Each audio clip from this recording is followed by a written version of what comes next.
I'd like to thank you all for joining us on another installment of Till Kingdom Come, the Victory Garden series. With this channel, I plan on provoking you to do the most for your community in your urban setting, no matter what city you live in.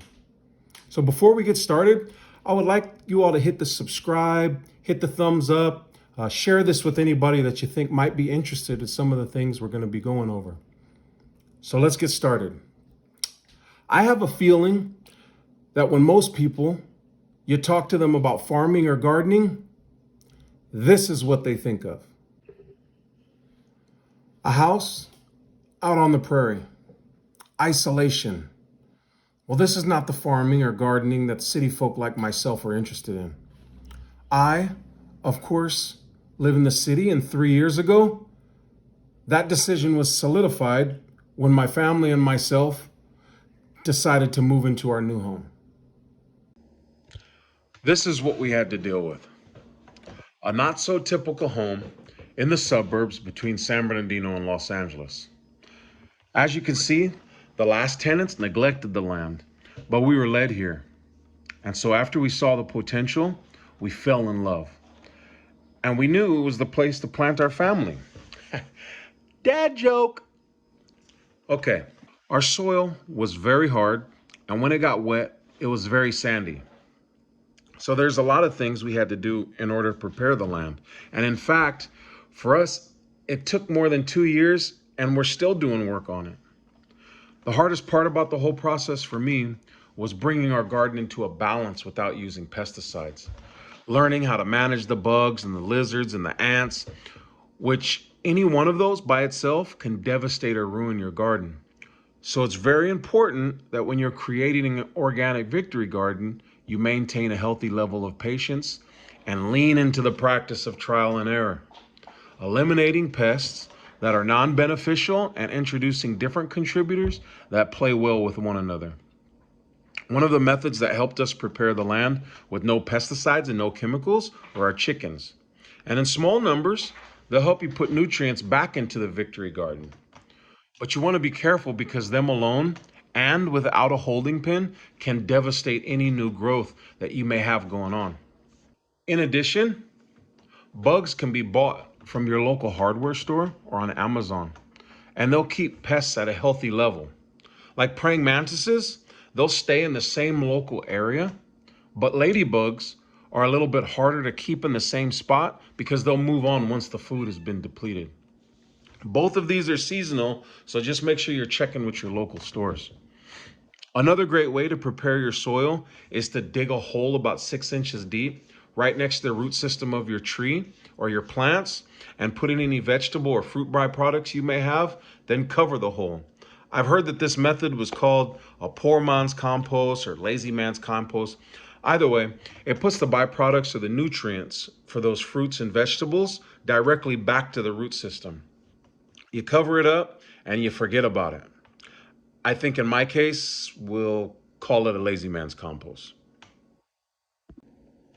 Okay, so these citrus trees were inherited when I bought this piece of property, and they were infested with bugs and not bearing much fruit and really unkept.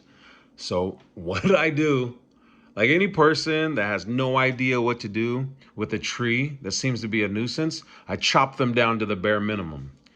But by the grace of God, with some hard work and turning the soil, replacing nutrients with the poor man's compost, introducing good pests, and listening to friends that know way more about what they're talking about than I do, I have, in my opinion, the best oranges, Meyer lemons, and limes on the face of the planet. Thank you, God. I mean, really, it didn't take much. I watered, I remained faithful by watching and looking at leaves, paying attention to what the tree was telling me by the color and the vibrancy of the leaf, and just letting the chickens scratch around.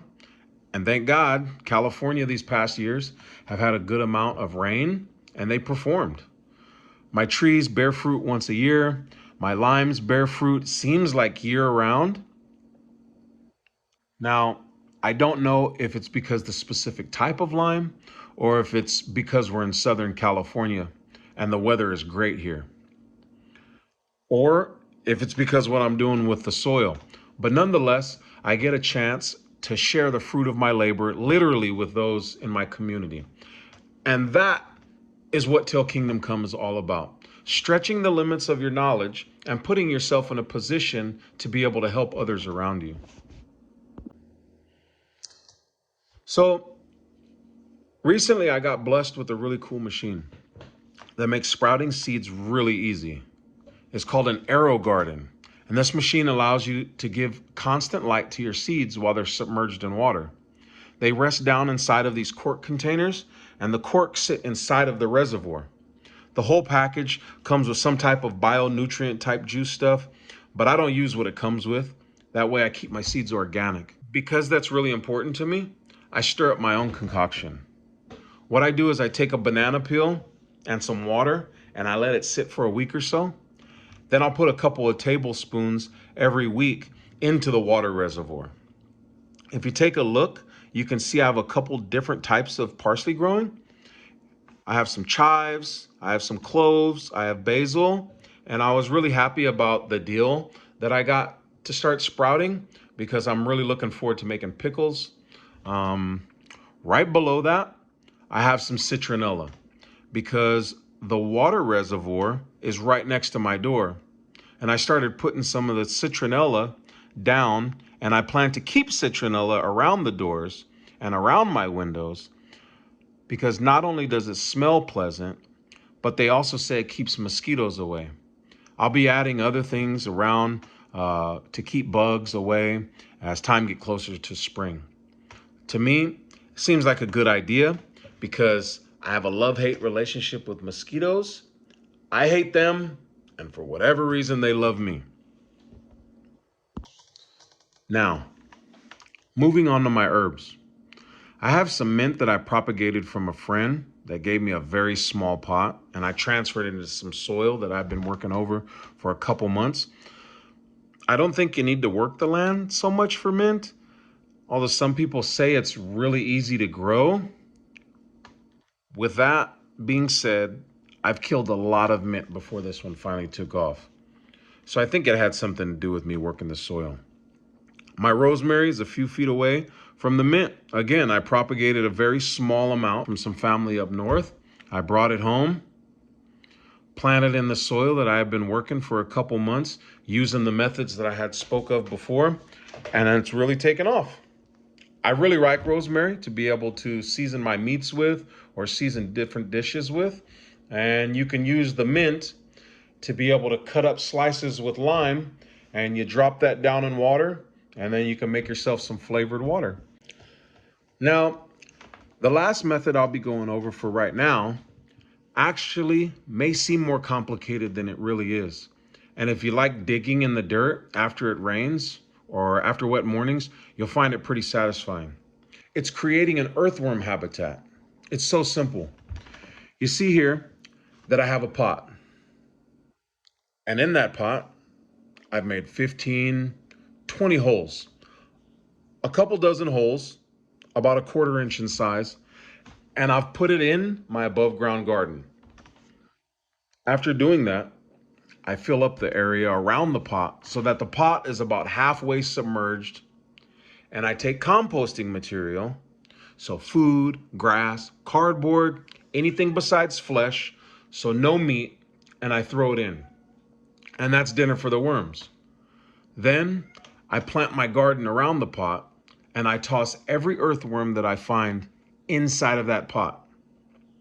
After I put food in or drizzle some water inside the pot, then I cap it off just to keep any unwanted light off of the earthworms because earthworms are pretty sensitive to light. Then nature and their design is going to do what they're going to do. They're going to eat, they're going to poop, they're going to multiply, and eventually you'll have a really rich compost that you can be able to scoop out even with your hand and place in the pots, place at the base of trees or around your garden, anywhere you may be needing it. It seems to be doing a really good job, and you can see my lettuce and the leafy greens, they're really rich in color, and they're doing a really, really good job there where I have them. I'm really happy with what's been going on there.